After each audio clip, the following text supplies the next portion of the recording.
Tired of default Odoo icons? Discover the quickest way to replace them with your own brand in 4 minutes. We'll start at the homepage, access the settings, then use the pencil icon to upload your custom icon. Alright, let's begin by navigating to the homepage of your Odoo account. Now, look at the top right corner and click on the settings icon. It's the GIMP-shaped one. Next, hover your mouse over the app you'd like to change the icon for, and a small pencil icon will appear. Click on it. You'll see options to design your own icon or upload one. In this tutorial, we're going to upload an image. Now, from the file picker that opens, select the icon image you want to use from your files.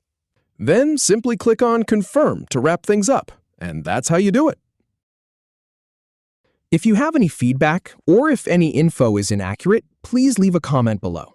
We'll do our best to answer or redo the video if needed. Thanks for watching.